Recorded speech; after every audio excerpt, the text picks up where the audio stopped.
이번 시간에는 비디오 데이터에 대해서 같이 한번 살펴보도록 하겠습니다. 비디오 데이터다 그러면 이제 아날로그 데이터를 디지털에서 영상으로 표현하는 거를 보고 우리가 비디오 데이터라 그래요. 그래서 비디오 데이터 같은 경우는 대부분 용량이 커요. 커서 대부분 압축해서 전부 다 기록을 합니다. 자, 첫 번째 AVI요. AVI라는 파일 형식은 마이크로소프트에서 만든 거예요. MSI가 개발한 윈도우 표준 동영상 파일 형식을 보고 AVI라고 합니다.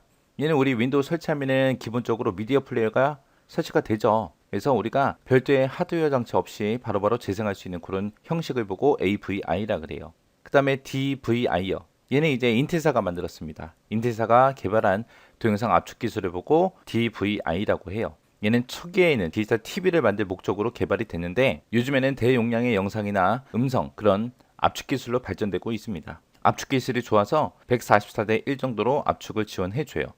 그리고 얘는 딜리버리 보드와 캡처 보드 이런 걸로 구성되어 있습니다. 딜리버리 보드가 뭐냐면은 얘는 주로 이제 데이터 압축을 하거나 아니면 재생을 시켜주는 그런 역할을 하는 보드가 우리 딜리버리 보드고요.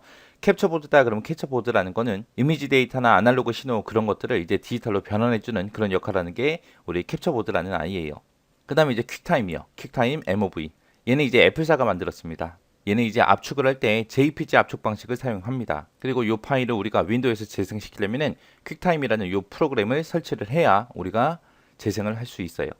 요 세 가지는 보니까 지금 만든 회사가 다 다르죠. MS에서 만들었냐, 인텔에서 만들었냐, 애플에서 만들었냐, 그렇게 큰 회사들마다 각각의 동영상 압축 기술을 전부 다 개발되어 있습니다. 그 다음에 이제 MPEG요. MPEG라는 거는 동영상 전문가 그룹에서 동영상 압축 기술을 만들었어요.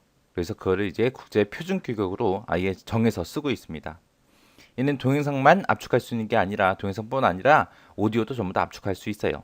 얘는 이제 압축률을 높이기 위해서 손실 압축 기법을 사용합니다. 손실 압축 기법이다. 그럼 이제 중복 데이터를 제거해 주는 거죠. 이 엠팩이라는 거는 엠팩 비디오라는 것도 있고요. 엠팩 오디오라는 것도 있고 엠팩 시스템도 있고 이렇게 크게 세 가지로 구성이 되어 있고요. 자, MPEG 1이 있고요. MPEG 2가 있고 MPEG 4가 있고 MPEG 7이 있고 MPEG 21이 있고 이런 여러 가지 규격이 있습니다. 이렇게 해서 MPEG 이렇게 종류가 여러 가지 있는데 어떤 데이터를 어떤 목적으로 이제 압축을 하냐에 따라서 이렇게 여러 가지로 나눠진 거예요. 그 다음에 이제 ASF요. ASF하고 WMV. ASF 같은 경우는 이제 인터넷을 통해서 오디오가 됐든 비디오가 됐든 생방송 수신이 됐던 이런 것들을 지원하는 마이크로소프트에서 만들어 놓은 멀티미디어 형식을 보고 우리가 ASF라고 그렇게 부릅니다. 얘는 이제 우리가 스트리밍 서비스를 사용하죠. 그때 이제 표준 기술 규격으로 정해 놓은 거예요. 얘는 이제 생방송으로 이제 수신하고 송신하고 해야 되기 때문에 용량이 작고 음질이 뛰어나요. 그래서 우리가 스트리밍 서비스를 이용하는 그런 인터넷 방송국에서 주로 사용하는 형식이 ASF.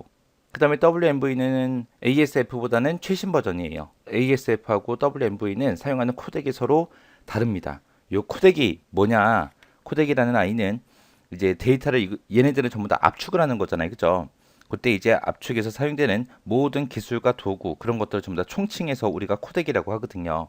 그래서 나는 뭐 A라는 걸로 압축을 했다. 그러면은 A라는 걸로 압축을 풀어야 돼요. 그래서 사용하는 소프트웨어마다 코덱이 전부 다 서로 조금씩 다르거든요. 그래서 특정 파일을 재생을 하겠다라고 했을 때는 그 해당 소프트웨어에 맞는 코덱을 우리가 설치를 해야 우리가 동영상을 볼 수 있습니다. 그 다음에 이제 DivX요. DivX라는 거는 뭘 얘기하냐? 이 DivX라는 거는 이제 영화 같은 거 있죠. 그런 고화질의 파일 같은 것들을 압축하기 위해서 만들어 놓은 기술을 보고 DivX라고 그렇게 불러요. 얘는 이제 표준으로 정해진 건 아니고요. 비표준 동영상 파일 형식입니다. DivX 같은 경우는 이제 MP4랑 MP3랑 이 두 가지를 조합해서 만들어 놓은 거예요. 그래서 이 DivX라는 거를 만약에 동영상을 보겠다라고 하면 이제 소프트웨어가 됐든 코덱이 됐든 그런 거를 우리가 따로 설치를 해야 돼요. 그리고 확장자는 AVI 파일을 사용을 합니다. 그래서 DivX라는 요거는 이제 고화질, 우리 영화 같은 거 저장할 때 주로 사용하는 거다라고 그렇게 기억을 하시면 됩니다. 그 다음에 RAM이라는 게 있는데 얘는 리얼 미디어라는 그런 비디오 스트림 방식에서 사용하는 파일 형식이에요. 이 파일 같은 경우 이제 실시간으로 전송이 가능하고요. 파일을 내려받으면서 우리가 재생을 할 수 있습니다. 스트리밍 서비스를 제공한다는 거죠. 그리고 이 파일 형식을 열기 위해서는 우리가 리얼 플레이어라는 이런 프로그램을 우리가 설치해야 돼요. 이렇게 해서 이제 비디오 데이터에 대해서 알아봤는데 비디오 데이터 같은 경우는 거의 많이 나옵니다. 요 RAM이라는 거는 나온 적이 별로 없어요. 나온 적이 별로 없고 나머지 것들은 전부 다 많이 나왔었거든요. 그러니까 각각의 파일마다 이제 어떤 특징들이 있는지 그런 것들은 여러분들이 정확하게 기억을 하고 지나가셔야 됩니다.